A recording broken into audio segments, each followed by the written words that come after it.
Bonjour à tous, bienvenue à notre méditation quotidienne. Nous poursuivons aujourd'hui cette belle méditation du texte du Deutéronome, texte de l'Ancienne Alliance, un texte qui donc chronologiquement vient avant la venue de Jésus. Dieu a fait l'alliance avec le peuple d'Israël. Il a choisi Abraham, dont les parents étaient des adorateurs de la lune. Les parents étaient des polythéistes. Dieu a parlé à Abraham et l'a invité à aller le suivre. Quitte ton pays et va dans le pays que je te montrerai. Et Abraham, par la foi, sans connaître tellement qui était ce Dieu qui l'interpellait, mais étant touché dans son cœur par cette invitation et cette parole de Dieu, eh ben, Abraham a tout laissé derrière lui, il a quitté son pays, sa patrie, et il est allé là où Dieu lui a montré. Et donc, ça, c'est l'ancienne alliance. Notre texte, donc, fait partie de l'ancienne alliance.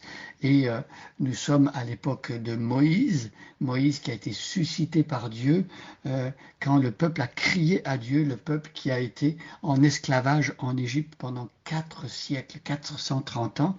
Eh bien, le peuple a crié, a supplié Dieu d'intervenir. Et Dieu a suscité Moïse. Moïse qui a été sauvé des eaux, qui a été placé sur le Nil, et c'est la fille de Pharaon qui a retrouvé le bébé et qui l'a pris avec elle pour s'en occuper et qui devienne comme son enfant.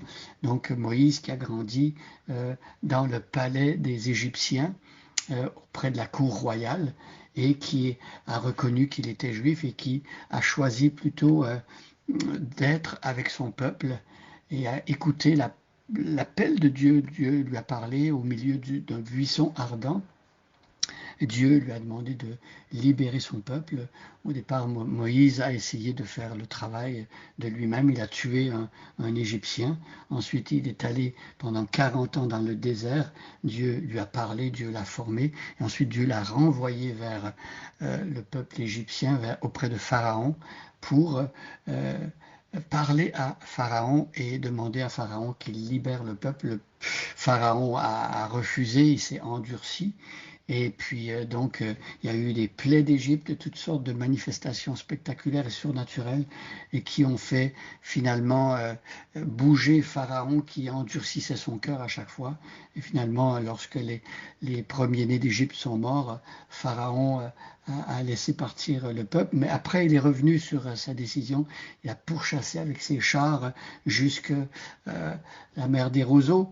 Et ses chars et ses soldats ont été engloutis et le peuple a traversé à pied sec de l'autre côté pour aller justement dans le désert du Sinaï, là où Dieu a révélé à son peuple la loi.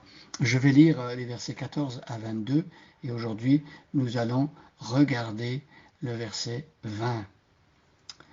Car ces peuples étrangers que vous allez déposséder écoutent les faiseurs de présages et les devins, mais pour vous, l'Éternel votre Dieu n'a rien voulu de pareil. Il suscitera pour vous un prophète comme moi, issu de votre peuple, l'un de vos compatriotes, écoutez-le. Cela est conforme à ce que vous avez demandé à l'Éternel, votre Dieu, le jour où vous étiez rassemblés au mont Horeb. Nous ne voulons pas nous ne voulons pas entendre la voix de l'Éternel notre Dieu. Nous ne voulons pas, nous ne voulons plus voir ce grand feu. Nous ne voulons pas mourir. Alors l'Éternel m'a dit, j'approuve ce qu'ils disent là. Je vais leur susciter un prophète comme toi, l'un de leurs compatriotes. Je mettrai mes paroles dans sa bouche et il leur transmettra tout ce que je lui ordonnerai.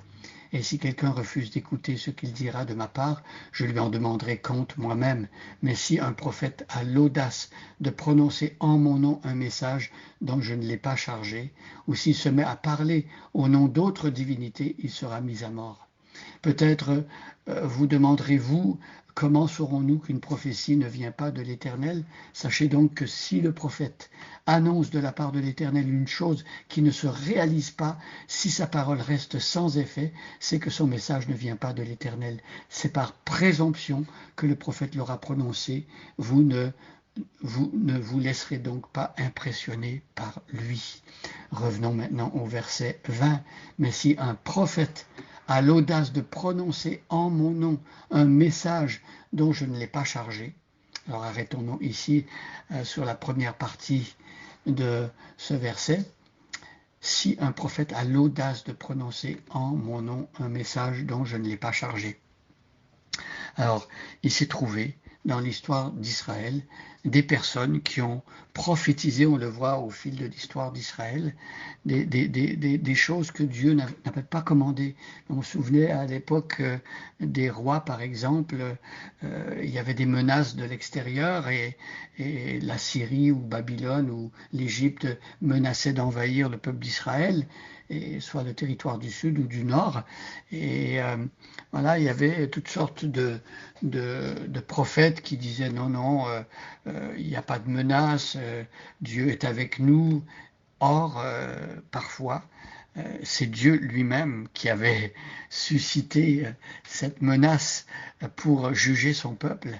Et parfois, on voulait dire des paroles qui allaient dans le sens de ce que les rois ou de ce que le peuple avait envie d'entendre, et on ne prévenait pas vraiment en disant la parole juste de Dieu, qui justement allait dans l'autre sens, dans le sens que oui, il y a un peuple qui va vous envahir, vous allez être pris captif, vous allez être amené à Babylone. Ça, le peuple ne voulait pas entendre, certains prophètes ne voulaient pas entendre. Alors ceux qui prophétisaient de fausses prophéties allaient devoir rendre des comptes à Dieu. Hein? Si un prophète a l'audace de prononcer en mon nom un message dont je ne l'ai pas chargé, ou s'il se met à parler au nom d'autres divinités, alors voilà un autre problème.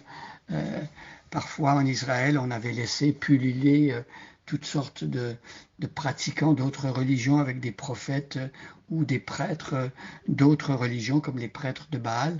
Eh bien, ces personnes devaient être arrêtées et il sera mis à mort. Ici, donc, on a quelque chose de très sérieux.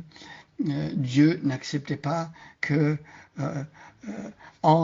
à la place de lui, d'autres personnes viennent parler à son peuple avec qui il avait fait alliance pour égarer son peuple et pour dire des paroles qui ne sont pas vraies.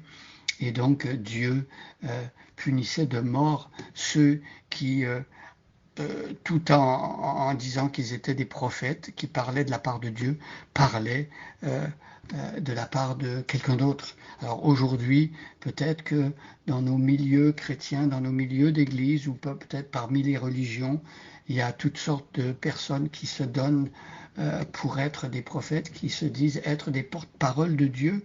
Mais il faut toujours se poser la question de quel Dieu et quelle parole est-ce que ces personnes apportent si ce n'est pas la parole intégrale de Dieu selon la Bible, si il nous annonce des choses qui ne correspondent pas à la pensée de Dieu dans sa parole ou qui nous invitent à aller vers d'autres dieux, eh bien, soyons avertis et rejetons ces choses-là.